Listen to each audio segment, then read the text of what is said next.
सभी डीएलएड साथियों को नमस्कार। आप सभी का किक रिवीजन के इस यूट्यूब चैनल पर बहुत बहुत स्वागत है। मित्रों, हम लोग डीएलएड थर्ड सेमेस्टर के क्लास में विषय संस्कृत से संयुक्त वर्ण परिचय पढ़ रहे थे, जिसमें हम लोग स्वर पढ़ चुके हैं। आज हम लोग हल व्यंजन पढ़ेंगे, जिसे हल बोलते हैं। व्यंजन वह वर्ण है जो स्वतंत्र रूप से नहीं बोले अर्थात जिनको उच्चारण के लिए स्वर की सहायता पड़ती है, क्या है वो व्यंजन कहलाते हैं। व्यंजन वह वर्ण है जो स्वतंत्र रूप से ना बोले जा सके, अर्थात जिन्हें उच्चारण के लिए स्वर की सहायता के बिना नहीं हो सकता। जैसे का हो गया, खा हो गया, गा हो गया। अब हमें का बोलने के लिए का प्लस आ अर्थात क प्लस अ मिलकर हमारा क्या बनता है, का बनता है। इसी प्रकार खा ख प्लस आ मिलकर खा बनता है। गा गए प्लस अ मिलकर ग बनता है। आगे व्याकरण में जो शुद्ध व्यंजन वर्ण होते हैं उन्हें हलंत के साथ ही लिखा जाता है।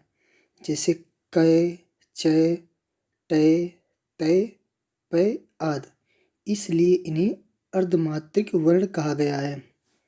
व्याकरण में जो शुद्ध व्यंजन वर्ण होते हैं उन्हें हलंत के साथ ही लिखा जाता है। जैसे क, च, ट, तय, पय आदि। इसलिए इन्हें क्या अर्धमात्रिक वर्ण कहा गया है। सभी व्यंजन वर्ण हल प्रत्याहार में समाहित होते हैं। किसमें? हल प्रत्याहार में समाहित होते हैं। अतः व्यंजनों को हल भी कहते हैं। क्या? व्यंजनों को हल भी कहते हैं। कुल व्यंजन वर्ण 33 माने गए हैं, जो कि माहेश्वर सूत्रों के है य व रट हैवरट से लेकर हल तक 10 महासूत्रों में कहे गए हैं। अब देखेंगे व्यंजन के प्रकार। मुख्य रूप से व्यंजन के 3 प्रकार होते हैं, जो माहेश्वर सूत्रों में गिने गए हैं। नंबर 1 स्पर्श व्यंजन, नंबर 2 अंतःस्थ व्यंजन, नंबर 3 ऊष्म व्यंजन। चतुर्थ प्रकार का व्यंजन संयुक्त व्यंजन होता है, जो माहेश्वर सूत्रों में परिगणित नहीं है। ये जो संयुक्त व्यंजन होता है, इसे माहेश्वर सूत्रों में नहीं गिना गया है। अब एक एक करके पढ़ेंगे। सबसे पहले स्पर्श व्यंजन। जिन वर्णों के उच्चारण में मुख के विभिन्न अवयवों अर्थात भागों का स्पर्श होता है उन्हें स्पर्श व्यंजन कहते हैं। जिन वर्णों को उच्चारण करने में मुख के हमारे अवयवों को स्पर्श होता है उन्हें स्पर्श व्यंजन कहते हैं।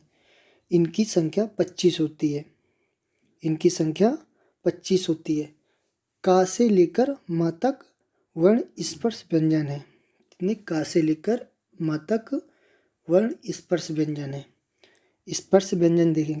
का वर्ग कै, खे, गए, घे, अंगा, ये सब हमारे कहाँ से? कंठ से निकलते हैं, तो इन्हें हम कंठ क्या बोलते हैं? कंठ व्यंजन। च वर्ग चय, छय, जय, झय, आ, ये सब हमारे तालव्य हैं। टा वर्ग टय, ठय, डय, ढय, आड़ा, ये हमारे क्या है? ये मूर्धन्य है। अगर ता वर्ग ता, था, दा, धा, ना, ये सब हमारे दंत वर्ग। पा वर्ग पा, फा, बा, भा, म, ये सब हमारे ओष्ठ व्यंजन है। आगे देखेंगे अंतःस्थ व्यंजन। यणोन्तः स्था यण प्रत्याहार के अंतर्गत यण प्रत्याहार के अंतर्गत आने वाले या व र ला 4 वर्ण अंतःस्थ व्यंजन कहे जाते हैं। क्या? या व र ला, ये हमारे सब क्या है? अंतःस्थ व्यंजन है। आगे ऊष्म व्यंजन। सल ऊष्माणः सल प्रत्याहार के अंतर्गत परिगणित श, श, ह, श, ये 4 वर्ण ऊष्म व्यंजन कहे जाते हैं। क्या, ये सभी ऊष्म व्यंजन कहे जाते हैं। आगे संयुक्त व्यंजन, दो व्यंजन वर्णों के मेल से जो वर्ण बनते हैं, जो दो व्यंजन वर्णों के मेल से वर्ण बनते हैं उन्हें संयुक्त या मिश्रित व्यंजन कहते हैं। जैसे छ, त्र, ज्ञ। तो छ है हमारा, ये कै प्लस सै प्लस आ से मिलकर बना है। इसी प्रकार त्र हमारा तय प्लस र प्लस आ से मिलकर बना है। ज्ञ हो गया जय प्लस अ प्लस इया, ये ज्ञ मिलकर बना है। ये हमारे सभी कैसे हैं, ये हमारे संयुक्त व्यंजन है। आगे अयोगवाह व्यंजन देखेंगे। तो वर्णमाला में पढ़े हुए वर्णों के अतिरिक्त दो वर्ण और भी हैं जिन्हें हम अयोगवाह वर्ण कहते हैं। नंबर 1 अनुस्वार, नंबर 2 विसर्ग। अनुस्वार क्या होता है? अनुस्वार का उच्चारण स्थान नासिका है।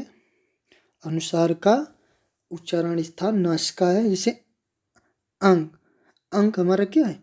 जब अंक आ के ऊपर बिंदी रख देते हैं तो ये हमारा क्या, अनुस्वार हो जाता है। जब आ के ऊपर बिंदी रख देते हैं तो ये हमारा अनुस्वार होता है। विसर्ग आहा, आहा को हम क्या बोलते हैं? विसर्ग होता है। जब आ में दो विसर्ग निशान बन जाता है तो उसे हम विसर्ग बोलते हैं। ठीक है।